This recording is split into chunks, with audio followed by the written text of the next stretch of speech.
Okay, guys, I'm gonna make a little video of this. This is way above my pay grade of knowledge. I know a little about it, but there was a very interesting video about what's going on in Venezuela and the bigger picture. And some people know this. I'm really I had some kind of inkling of it, but it's all about strategic positioning when it comes to China. This is why the United States went into Venezuela. They're talking about going into Greenland. Talking about Greenland. What does Greenland have to do anything? They got a lot of minerals. They're cool with China. China is in South America twofold. I mean, they're in. That's why they talk about the BRICS dollar. Um, you know, found out what the acronym of BRICS is. Brazil, China, Russia, India, South Africa is trying to get into a lot of countries trying to get into the BRICS dollar or the BRICS. I guess you can say way of doing things to try to leverage out the American dollar, the OPEC dollar. The OPEC dollar is what you need to buy gas. If China has that much influence in South America, especially Venezuela, they can use their own money. I forget what it was, the Wang or the Ying, to buy gas and put it on the world market. You totally eliminate the American dollar, the OPEC dollar. That strategically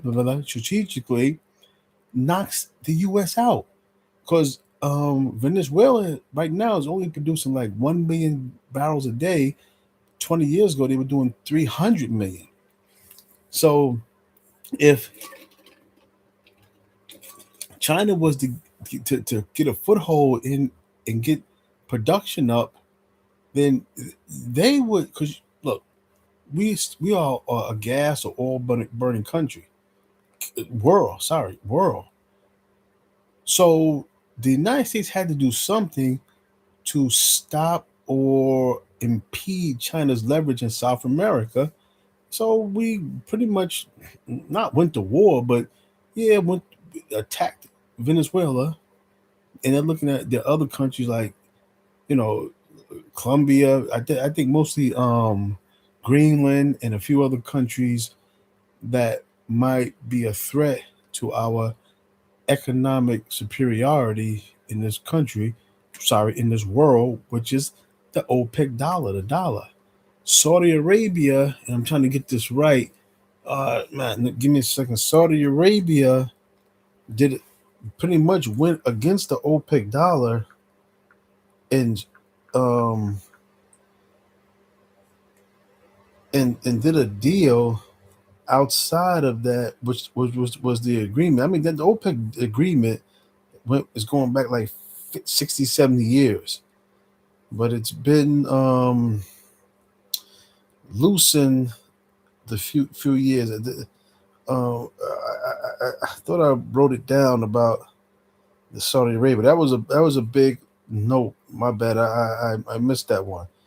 But Saudi they're lining up to try to get rid of the American dollar. If China can do this, they can really collapse the dollar. The dollar has value will drop so low, and I'm only skimming it, but it's more of a financial warfare that America is trying to gear up for a real financial war that America is trying to gear up for the actual ground war. And they want to have leverage. They want to have logistics, pipelines, energy.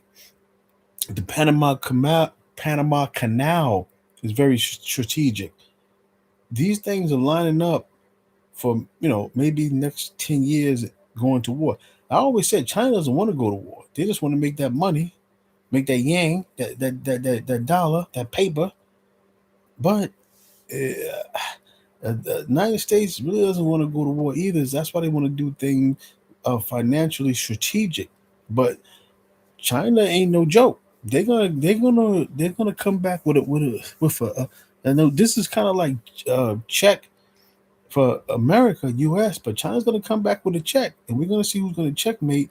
It might take some years, but if you look at it strategically, I can see now what America did when it comes to Venezuela. It's not about drugs and all that, and it's about strategically getting the resources that's going to drive us in to be able to fight a war with China. Before you fight a war, like the guy was saying, you cut off the oil supplies, the pipelines, the canals, Panama Canal, because it see in China. I gotta say this: China has been square dealing with South America. That is the strongest thing. I gotta say this: that is the strongest ally. Not the oil, not the money, not the resources. Yeah, but the square dealing with South American countries. China went in there and bankrolled their countries, treated with respect. Don't try to dictate their country, even though they're more of a dictatorship in their own country, but that's their own country. They stay out of people's biz. The United States is always up in their business when you want to do business with them when it comes to other countries. But I won't make this video too long. But that is the thing. Look into that. Look into strategically what America is trying to do. And they did a check. They definitely that definitely was strategic. Let's see if they can carry out the other part of it. Whether if you're an American, you might disagree or agree with their method or disagree with their method, but it was very strategic and it needed to be done to kind of keep the dollar on the forefront. But again, if we were square dealing with countries like China was, we wouldn't have this problem. I heard a guy say years ago, we got it. America has to accept that there will be a few world powers. We may not be the world power. You might have China, and then you might have America, then you might have Russia, and then India's coming up. You're going to have world powers in each part of the country, each hemisphere of the country. Africa, it might come up. It will come up. But that's just a little dilly dally that you might want to look into because that's real talk. We go about our busy day, but there's other things being set up to ensure Americanism around the world. Whether you like it or not, that we need it to survive. Because if China cuts us out and cuts the dollar out, I'm gonna tell you this. I'm gonna leave with this.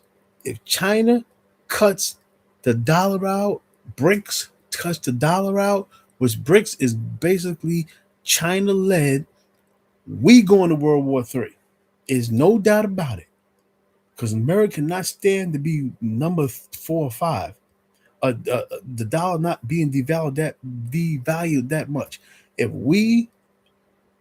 China has its way and devalues the dollar, we going into World War III. That's a guarantee. Anyway, Audi.